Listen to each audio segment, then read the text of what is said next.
Boy, girl, boy, girl. Perfect. I like it. Yeah. It's a new wave.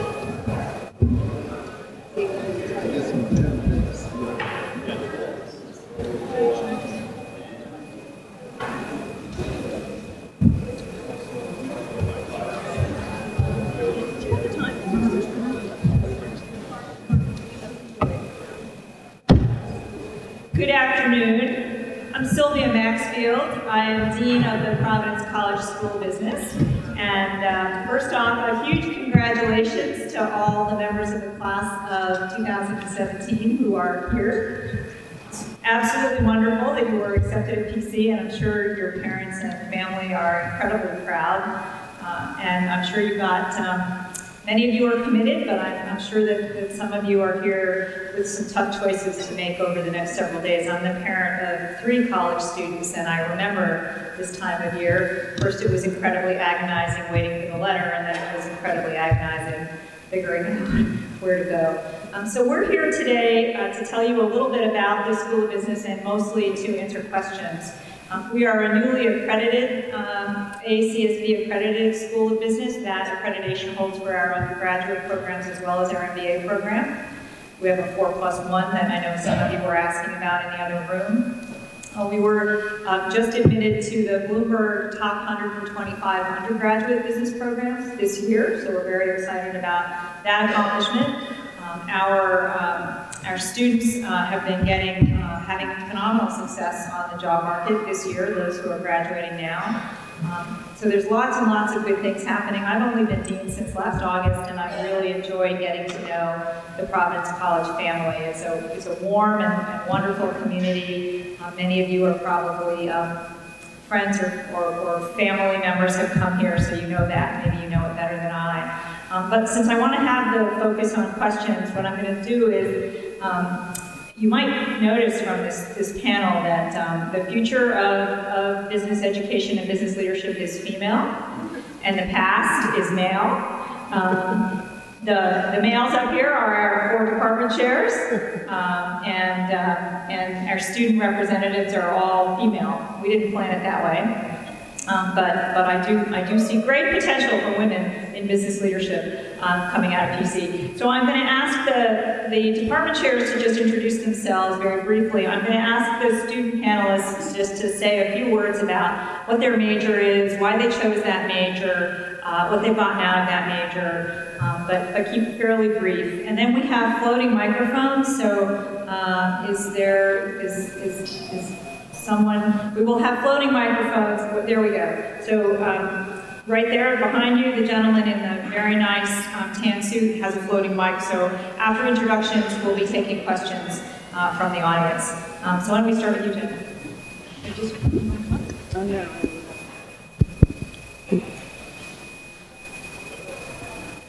Is it on? No. Hi everyone, I'm Jennifer Arnell. I'm a management major here. I'm graduating in May, which is kind of scary. I chose to come to Providence College, and I chose the management major because it was very broad. I didn't really know what I wanted to do. I knew I wanted to be a management major. I knew I wanted to work with people and kind of impact people's lives, but not really sure, exactly what job. So what I like about the management major is broad. I got to touch multiple disciplines of HR, leadership, operations management, and I really like that. And that's it.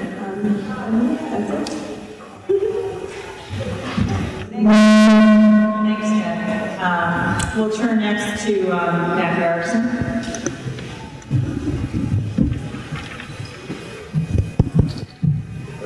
Not smart enough to figure out the mics. My name is Matt Harrison. I'm the chair of the management department.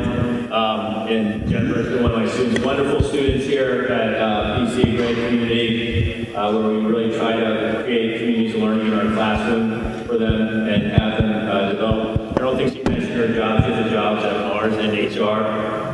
So I think all of our students up here actually have jobs. So it's a pleasure being able to be in a small space with students, small classroom, and really challenge them to work and learn as a community about whatever they're doing. And I got my mic to work. I'm Meredith Mayer. I'm a marketing major, also graduating in May, which is also scary. I chose to come in as a marketing major. I had experience from an internship when I was a senior in high school in a marketing department at Pepsi. And I knew after coming in and taking my initial Marketing 205 class that I definitely wanted to declare as marketing. And having the professors that I had guide me and the small classes and getting relationships and taking opportunities. Also the president of the American Marketing Association, so being involved in that too has been a really great experience for me. And I have a job at CB Richard Ellis starting in September in commercial real estate training program. So help me get that too.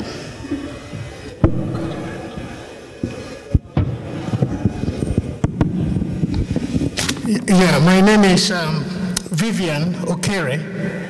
I'm the chair of the Department of Finance, where we have superb students looking to change the world when they leave Providence College. I have the opportunity of bringing with me today one of our very best seniors who you'll be hearing from shortly. I introduce to you Sarah Casey.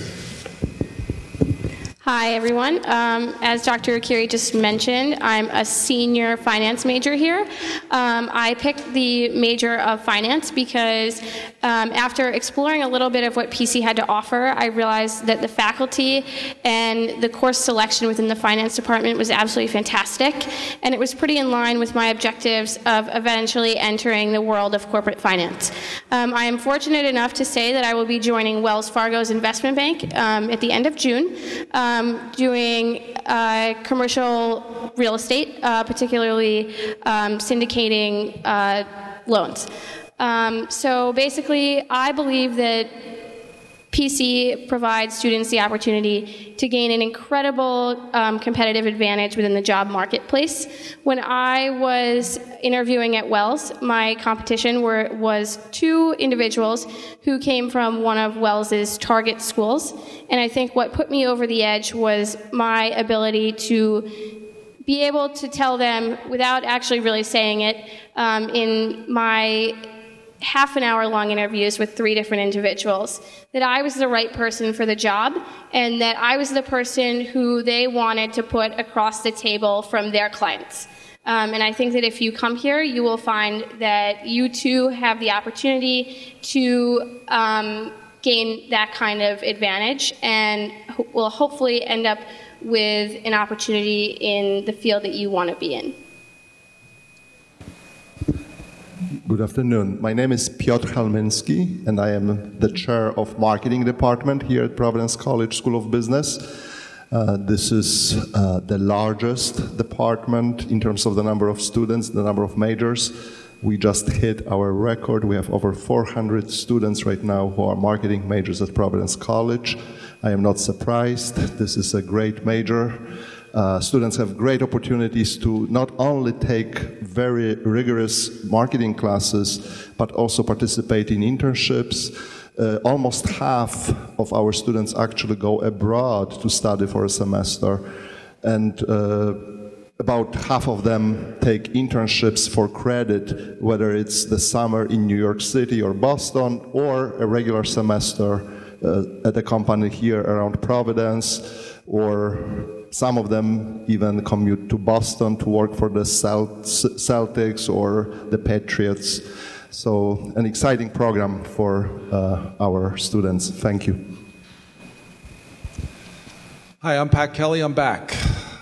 Some of you heard from me this morning. You heard about my life, my kids' lives, and so I'm the accountancy department chair, and I'm also the interim director of our 4+1 MBA program. Accountancy students, I think, we participate in a very rigorous program. Some of you I had a chance to speak to during lunch. Our program is one that is challenging, but it prepares you for a challenging profession. And it prepares you for what I think is one of the more difficult professional exams, that's the CPA exam. And as I said this morning, our students regularly pass it on the first try. You heard about my daughter a little bit. One of the things I didn't tell you this morning is that when she took the auditing part of the CPA exam, she scored a 99.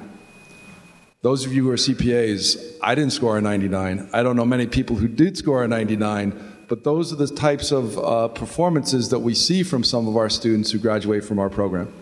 They're successful at getting positions. We have a lot of support from the Big Four accounting firms.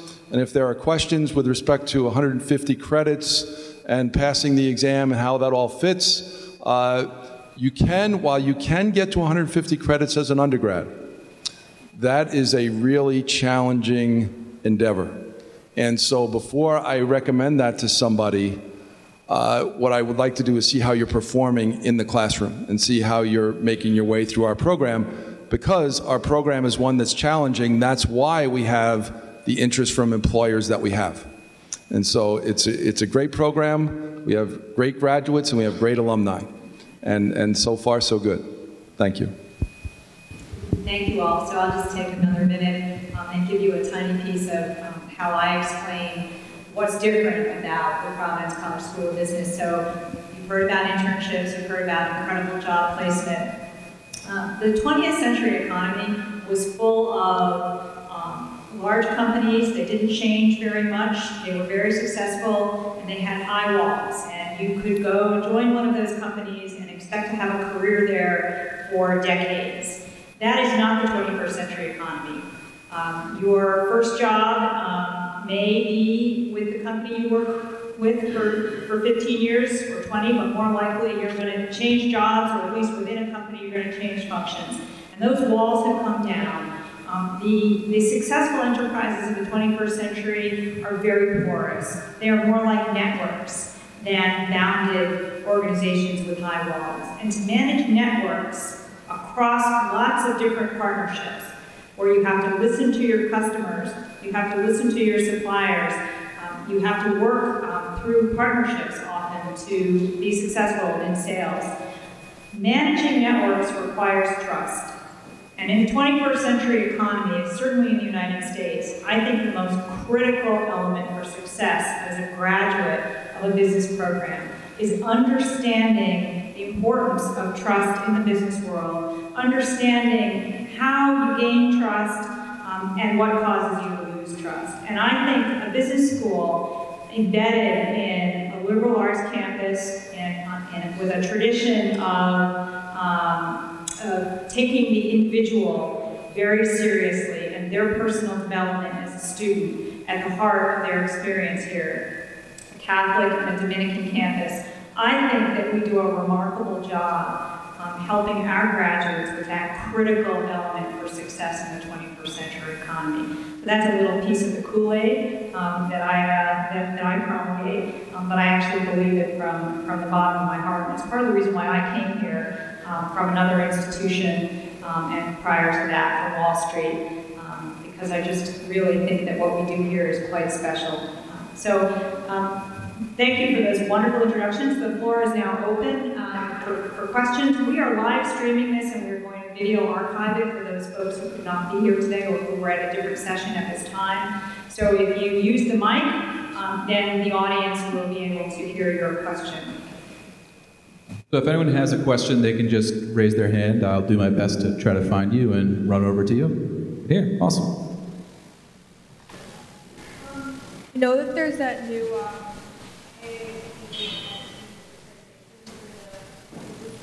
how does that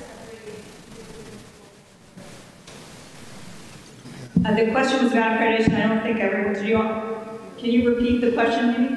Yeah, the question, thanks Chris. The question was, how does AACSB accreditation make Providence College business a little bit different from other schools? How does that set us apart?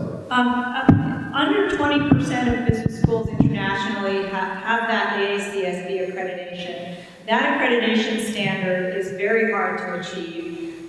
It requires that our faculty be excellent, be productive scholars, excellent teachers. It requires that we have enough teachers to deliver an excellent learning experience for our students. It requires that we have sufficient resources to support student leadership activities. It requires that we have enough administrative staff to run our school very effectively. So it basically puts a huge set of requirements of excellence on the school. And I will say that Providence College has invested probably, you know, $1 million, if not more, even in the last couple of years in attaining that sufficiency. And I think the number over the last 10 years is $10 million that the college invested to get the school to the point where it could earn accreditation, which it did last July. So basically what it does is it tells you that there's a third party looking over the school and making sure that it has sufficient resources to deliver a really excellent education. I think that ACSB accreditation is not an end, but a beginning. So I have a very ambitious vision for the School of Business. It's centered around leveraging the liberal arts setting in the best possible way. It's centered around becoming known nationally for student-centered learning. So we have many faculty who do this already, and we're hoping that all will do it in the future, but make the students and the active engagement of the students in the classroom the center of the face-to-face experience. Amazon has outlawed PowerPoint presentations. If you work at Amazon, you can't ever give a PowerPoint presentation, and that's kind of the direction that we're moving in the face-to-face part of the student experience here at Providence College and School of Business. Is towards the face-to-face class experience being one that's centered on the students applying what they've already experienced online or through reading their homework rather than passively viewing a PowerPoint. So ACSB accreditation has given us a mountain of resources, and now the future is really to leverage those so that we are really known as being the special school that we already are. Not all at once, everyone.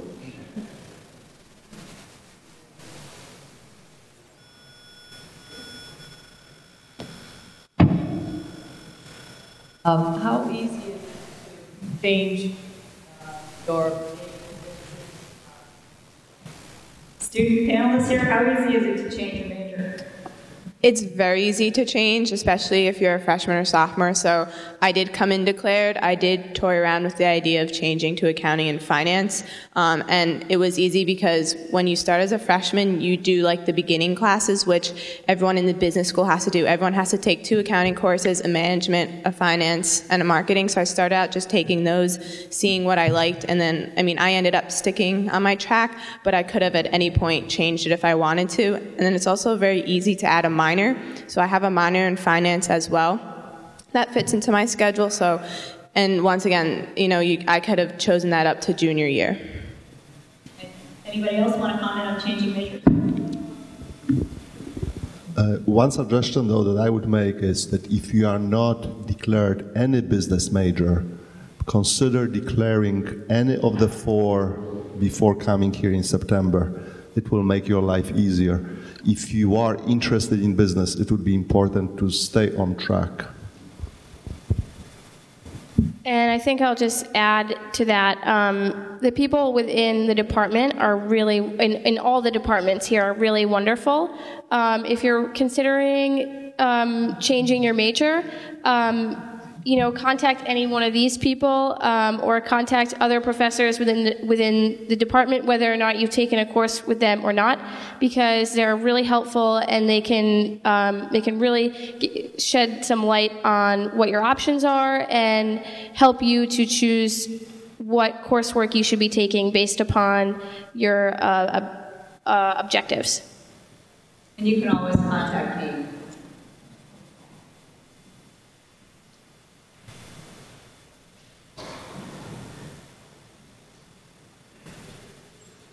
How soon are internship opportunities?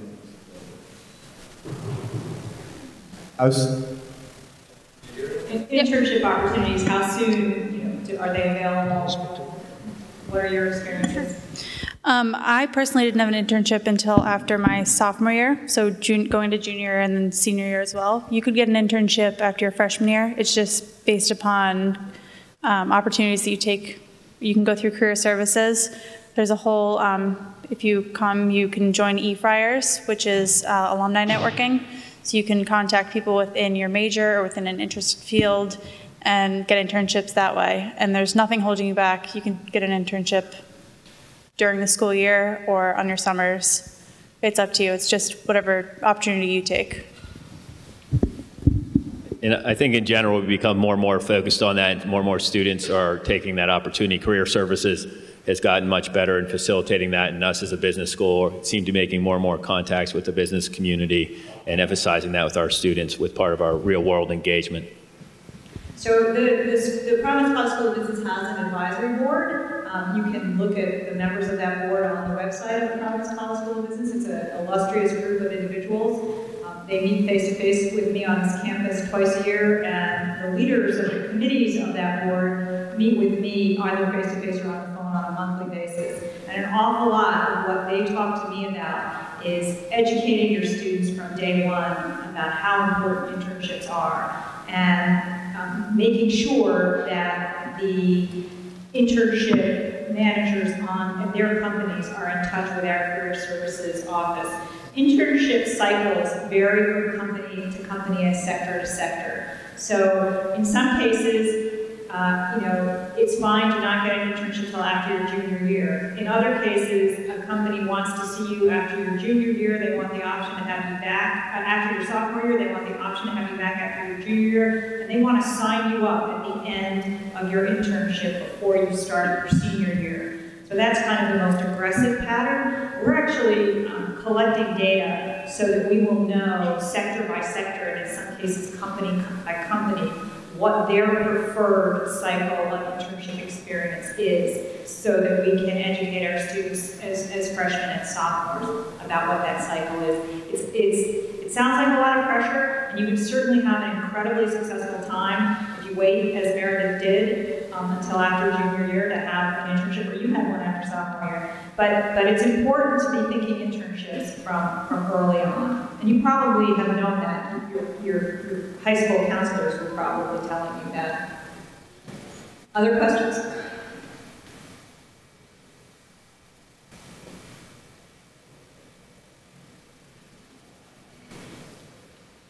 Business building that is being built or renovated? Can you tell us a little bit about that? And is there going to be anything in there besides traditional classrooms, like any labs or anything for the students?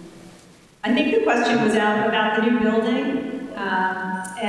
So we're incredibly excited. We will have currently have seven architecture firms doing schematic drawings of the new building, which is going to be on the site of Door Hall, that are in response to the curricular vision that the faculty have for what our curriculum will be like and what it currently is, and a program of needs. And so there's a little bit of tension between what our curriculum is today. It's delivered in a pretty traditional set of classrooms, and what we would like it to be in the future, which is as interactive and collaborative as possible. So the main theme of this building is flexible spaces. So we want as many of the rooms in this building to be useful for many different purposes.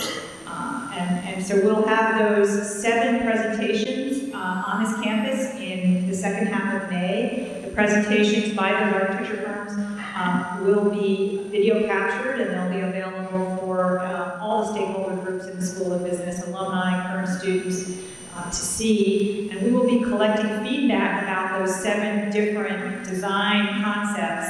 And from those 7 different presentations and the feedback we get from the community, we will go out, we will narrow down the specifications of what we want, and we will go out and select one firm to design and manage their construction project. Father Shanley, I've heard him say that we will break ground on this building in the next academic year. My job mostly these days is out flying around the country trying to raise many millions of dollars to fund building this building. So I haven't gotten the School of Business or the building named by one large donor yet, but I'm pretty confident that you all will have classes and visit faculty in that building before you graduate in May of 2017.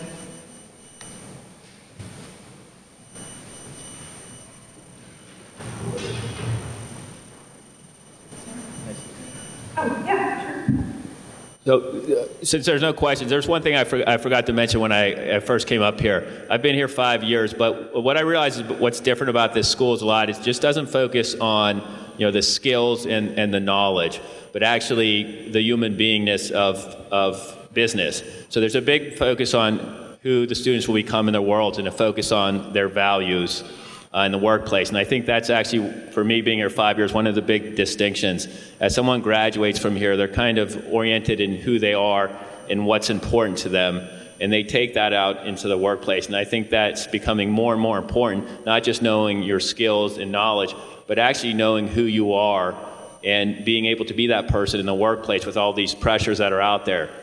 It's quite clear we've seen from the basketball courts to the football stadiums where I went for undergrad to business places that there's a lot of unethical things going on. And most people think they wouldn't be involved in that stuff. And I think if those people were sitting in the classroom with us, they would say they would never do that.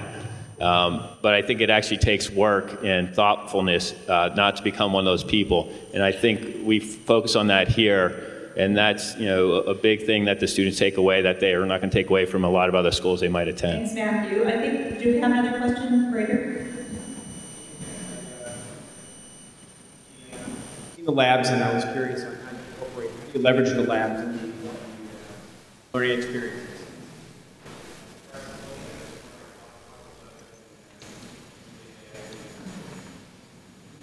We didn't hear the whole question. I was referring to the labs. I've seen the labs, and they're very impressive looking. I was just curious if you could explain how they're incorporated into the curriculum, the day-to-day activity in the school, or extracurricular, et cetera. So are you referring to the finance labs? Yeah. So our vision, we do have a student-managed investment fund, so we have a piece of the Providence College endowment that is actively managed by our students in a 2-semester course. So that's a phenomenal opportunity for young people who are interested in really honing their skills in finance. What you really need a finance lab for is all the information that is out there that you need to learn how to utilize and manage if you are going to work in finance. And so we call these finance labs, I prefer to call them big data labs, because it's actually not just the field of finance that now needs to use massive amounts of data. So we've asked to have 2 or 3 of these labs in our new building. My vision is that we will have computer science classes taught in those labs some of the time. But any classes that involve massive amounts of data analytics will be able to utilize those lab spaces. And that is increasingly marketing. The cutting edge of social media marketing is to analyze vast quantities of data and deploy that to successful marketing strategies. So I'm trying to move us away from thinking that this data use is only relevant in finance careers, because it's increasingly relevant across the spectrum of business careers. So that's that flexibility theme in operation. Some business schools will show you their fancy trading floor. I have a news flash for those of you who aren't in finance, but physical trading, those trading floors that are in all the movies that we see, that's going away. Increasingly, trading in finance is done automatically by computers. So a business school that shows you a wonderful trading floor is not as future-oriented as one that helps you to understand that what's at the essence of that is the ability to use lots and lots of information to make business decisions. And so we're calling those finance labs, but ideally I call them big data labs. And to supplement Dean's response here, so in marketing, for example, marketing research classes are run in the computer labs, and there are a couple of things that students do. First, they have to develop an online survey instrument, then they have to collect data, and then they have to use a very sophisticated statistical software, SPSS, to analyze the data and provide a presentation and basically analyze the data in view of decision making, how the data can help them make decisions. Another application in marketing would be in the class Marketing on Internet, where students, for example, sit in the lab and they have to take the hat of a search engine optimizer and analyze websites, how they work and how well how well are they designed in order to appear on top of the Google searches? Thank you. Other questions? How about one from me? Is that okay? Sure. So when I describe Providence College to high school students that I visit when I'm representing them at a college fair, I talk about how Providence College is a great liberal arts institution. Can you talk about the benefit of being a liberal arts-based college, but also intertwining a really intensive business curriculum with that? So, I talked to a young man earlier today who was deciding between Bentley and PC, and I said, well, that's really easy for me because that's apples and oranges, or even more distant. This is a business school on a liberal arts campus, and you graduate from PC. If you've majored in business, you graduate effectively with 2 majors because you graduate with the equivalent of a humanities or liberal arts major. By the time you're done with your many credits of development of Western Civ over the first 4 terms of your experience on this campus, and then complete your proficiencies in civic engagement, in diversity, complete your writing 1 and your writing 2 requirements and your oral communication requirements, you have gained the skills and capabilities that you typically gain when you major in a humanities major or a social science major. Writing 2, by the way, my husband has a small business. He hires lots of young people. He says the main thing he hires for, and he's in finance, so you'd think he'd be looking at analytical skills, the main thing he hires for is the ability to write really well. And he says he can't find that usually. Writing 2, under the new core requirements at PC, to get your writing 2 proficiency, you have to write a 5,000-word essay that goes through multiple drafts. So we are absolutely determined to have every graduate from PC on day 1 on their job be able to structure a very coherent essay that is written in absolutely beautiful English. So by the time you get done with all your core requirements, you've got a liberal arts education as well as a business education, and that's really one of the things that's distinctive. But the other thing that I'm committed to is a genuine integration of the liberal arts with the business education. So, the way I've just described leveraging our liberal arts, I've said, well, you have a whole bunch of courses you have to take that aren't in business school. My aspiration is to have your business school classes also reflect the liberal arts setting of the Providence College School of Business. So, for example, the 4th semester of DWC, you get to choose from a whole range of small seminars. Those seminars are co-taught by a traditional Western Civ department faculty member and a non-traditional Western Civ department faculty member. So I was incredibly proud that of all the proposals that were put forward, these are all brand new courses that faculty just made up. We actually had speed dating sessions where traditional department faculty met non-traditional Western Civ department faculty, and they talked about ideas that they would have for teaching these seminars. They were literally speed dating sessions. I went to some of them. Out of that process came a whole host of proposals, and I was so proud that 7 of our business school faculty were chosen to deliver those seminars a year from now. And they're on incredibly interesting things. I know, let's see, Dr. Kelly, you're the only one who's doing one. Why don't you just quickly say what yours is about? Yes, and that's the one I mentioned this morning. I'm going to be teaching with a philosophy professor, and we're going to be looking at ethical decision-making that happened with business leaders during the 20th century. And for a lot of the business students, I think that's going to be a pretty, highly subscribed class. I don't think we're going to have too much difficulty getting students to take it. And it's going to be a really interesting class. I had previously taught a business ethics class with this philosophy professor, and he's terrific. And when business ethics is taught here in the philosophy department. So I wandered over to the other side and spent a semester, and it was a lot of fun. I think he and this philosophy professor, he used to work for Arthur Anderson in a previous life. Okay, and then he went and got his PhD in philosophy. And so the feedback that we received from that class was tremendous. The students loved it. And we're going to proceed and pretty much stay in the same area. And I'm really, as I said, I'm a little concerned. I've got a lot of work to do before next January, but I think it's going to be a great experience for both us as instructors and for the students.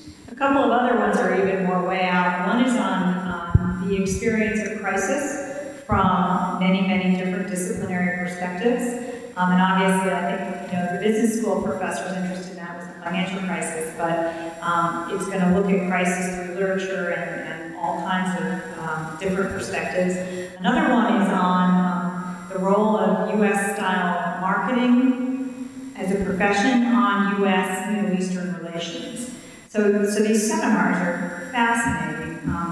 We also, another way that we drive the liberal arts through the School of Business, and what I call an organic integration, is that we have a requirement that we actually assess our students' attainment on as seniors for what we call giving voice to values and capability for moral and ethical reasoning. And we infuse throughout our entire curriculum that teaching and learning goal. So while business ethics is taught in the philosophy department, we're essentially teaching pieces of a business ethics curriculum across many, many courses in the School of Business.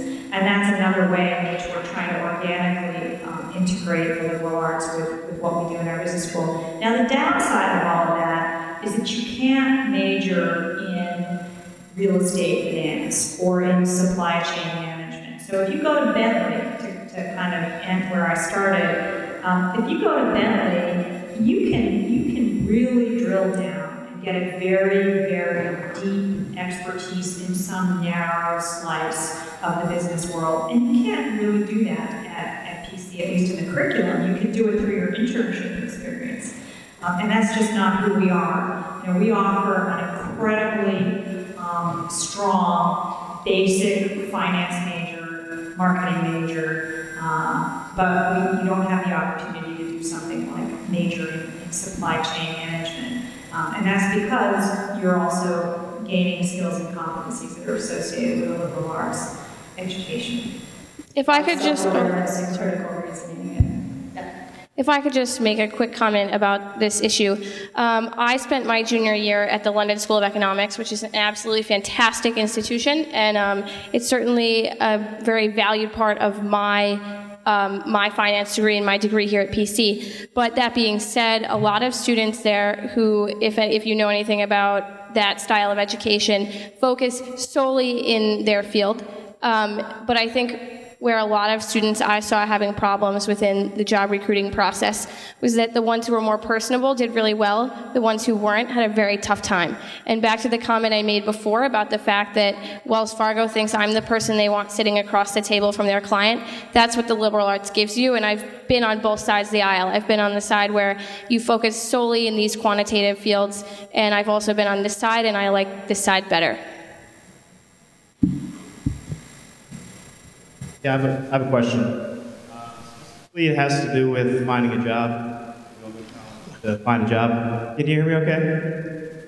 What specifically to Providence would you say separates yourself from another comparable university or college, specifically in kind of being proactive on your own self to find opportunities outside the classroom? We talked about the internships. Are there any on-campus, 100% student-run organizations? Maybe also, I'll just ask the whole question here. Are there any local companies that come to campus, any seminars? Kind of what can the student do to be proactive in carving their own path, their own career? And then what would you say is the percentage of graduates in 2012 that currently have jobs?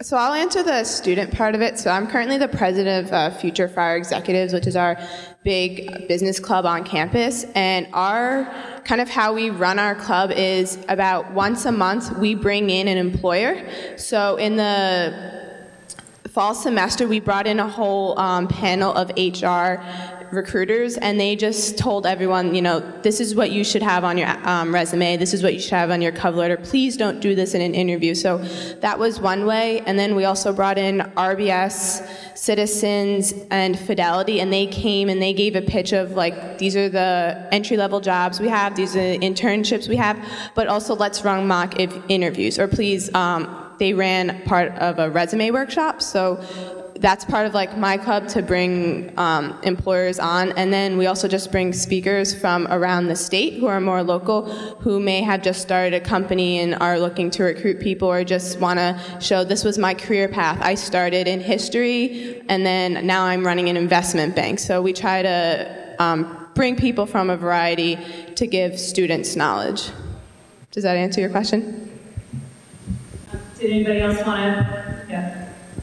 I should say Future Prior Executives is not just a business club, it serves the entire campus. So its events are meant to bring some of the knowledge and skills that you have as a business school student leader to the rest of the campus. Go ahead.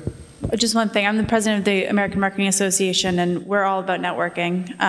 Whether it's networking with alumni or networking with other people within the marketing industry or just business in general, it's a tool that you can use to really get your name and yourself out there. And of course, as a marketing major, it's all about marketing yourself and what you're interested in. So there's a lot of different clubs like Future Prior Executives or American Marketing Association that you can use as a tool to leverage yourself. I think another good point to be made is that we are fairly small. We do have the benefit of being a school that is, you know, you can get, you can, in a room this size, run a career fair. Whereas if you're at a school with 30,000 people, you're not going to be able to get a room like this size to run a career fair. And from freshman year, attend them and meet people, because you can end up with a stack of business cards like I have, about this thick, of all the people I've met through PC, and they're incredible and they're wonderful and they are fanatical about PC, they love PC, and they want to help you. Yeah, and okay. Just real quickly, so we ran also a values-based leadership conference here for the whole state, and FFE and the students really helped out. I mean, they helped plan it, but they actually ran it the day of, so there's even collaboration between the students and the faculty. So I think there's a tremendous amount of opportunities for students to take initiative. It's there for them to take all over the place, whether it's on their own or in collaboration with professors and other organizations on campus. Yeah, like the dean earlier on mentioned, we have a new initiative that is required of all finance majors in their junior year. It is through, not that one, it is through Bloomberg. We have the Bloomberg assessment test. Now, depending on how you score, Bloomberg Databank is linked to more than 20,000 national and international companies. Depending on how you score on the Bloomberg assessment test, you could be directly contacted by any of these employers. In addition to that, we have the one that the dean was just reminding me of. It is an intro course to the finance profession.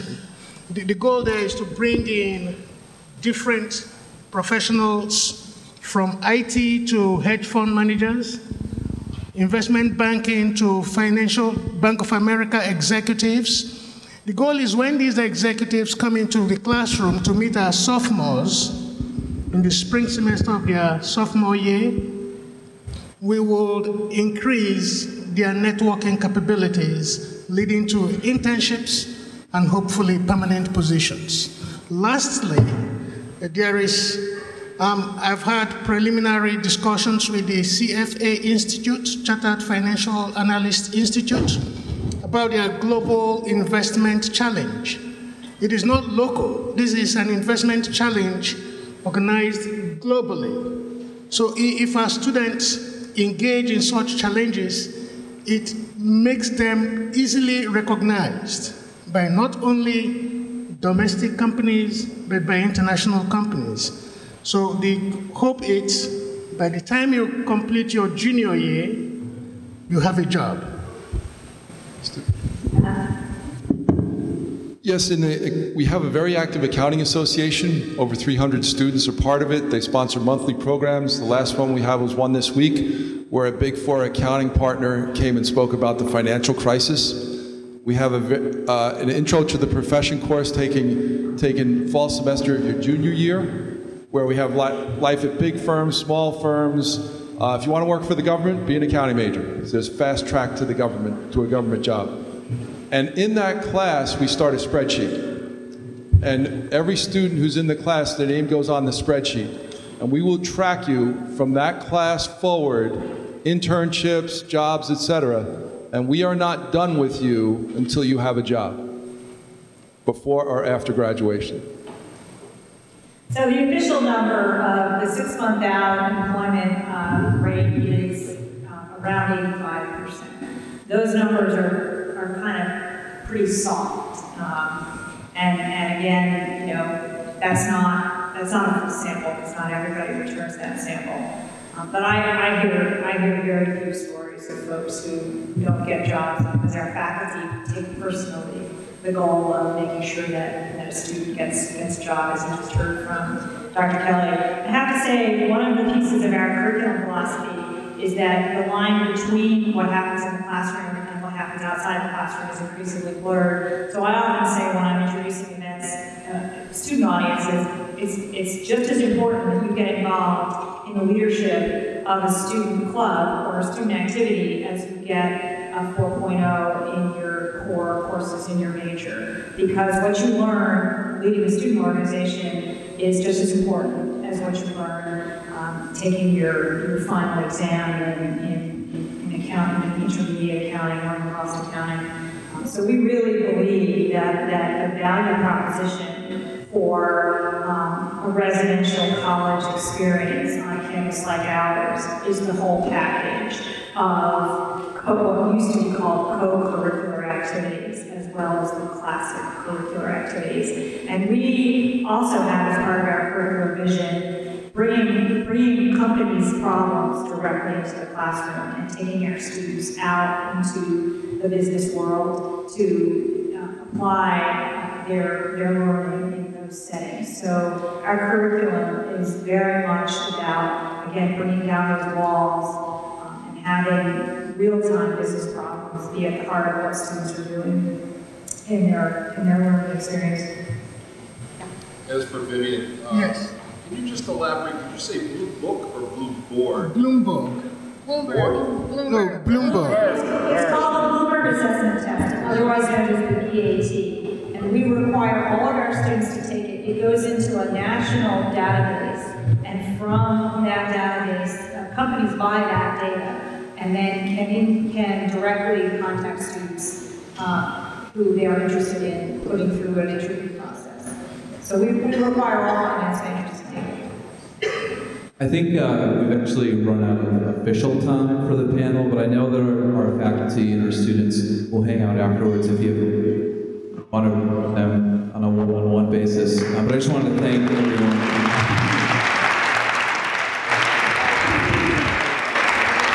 If you need help, your next panelist, there'll be students outside that'll direct you to where you need to go. Thanks, guys. Thank you. Thanks, Victor. Did you have a job? Thank you. Thank you. Thank you all.